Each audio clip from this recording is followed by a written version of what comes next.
Assalomu alaykum, hurmatli Markab bozor obunachilari. Hozirda mana navbatdagi avtomobilimiz 2025-yilda ishlab chiqarilgan Damas avtomobili sotuvga qo'yildi. Markab bozor tomonidan kraskasi top-toza, rangi qalb rangda. Ko'rib turibsizlar mana mashinaning holatini. Hurmatli obunachilar, yurgani avtomobilimizni 18 ming kilometr. Benzin narxiga kelishadigan bo'lsak 8,5 ming dollar kami bor. Bemalol so'rarasizlar. Xudo xolasa inshaalloh kelishamiz. Agar oldindan bir 4 ming dollar puli bor akalarimiz, ukalarimiz bo'lsa, oyma-oy bo'lib to'lash sharti bilan nasiya savdoga ham kelishaveramiz. Xudo xolasa mashinamiz yoqadigan holatda. Endi bu avtomobilni tanishtiradigan bo'lsak, mana ko'rib turibsizlar, avtomobilimizni bir tomchi kraskasi yo'q, toza holatda tonirovkalar qilingan. 7 oy ruxsati ham bor buni.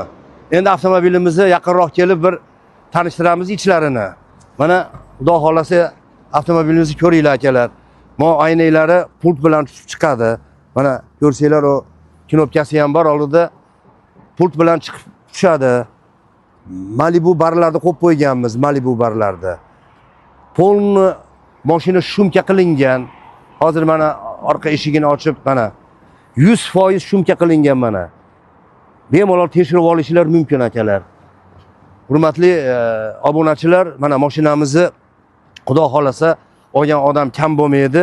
Balonlari yangi holatda, balonlari yangi holatda. To'roq ham yumshoq balon. Xudo xolasa endi mana yana yaqinroq kelaveramiz. Mana orqalarini, kapotlarini ochadigan bo'lsak, mana ko'ringlar akalar, hali orqa sidinasi qo'yilmagan ham. Mana ko'rsatib qo'yamiz, teshilmagan ham. Poli. Sidina qo'yilmagan. Mana holatini ko'ryapsizlar akalar. O'ta chiroyli, o'ta go'zal holatda turibdi mashina.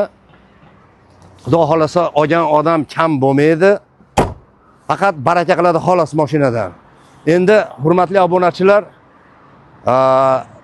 halol nasiya savdo deganimiz, ana shu 4 ming pulni berasiz. Oyma-oy qolganini bo'lib to'lash sharti bilan deyilyapti. Endi xudo xohlasa imkoniyatingizga qarab, sharoitga qarab 6 oymi, 8 oymi, 24 oymi, u sizni nimangizga bog'liq bo'ladi bu narsa to'lash. Shuning uchun biz qanaqa yo'li bilan bo'lsa ham mana shu siz bilan ko'nglingizni olib, sizga shu mashinani berib, shu mashina chiroyli xizmatlarga qilsa, shu Markab bozor obunachilari hammamiz xursand bo'lamiz hamda yaxshi bo'ladi. Xudo xohlasa mana mashinani ko'rib turibsizlar, yana bir qator eshiklarini ochib ko'rsatib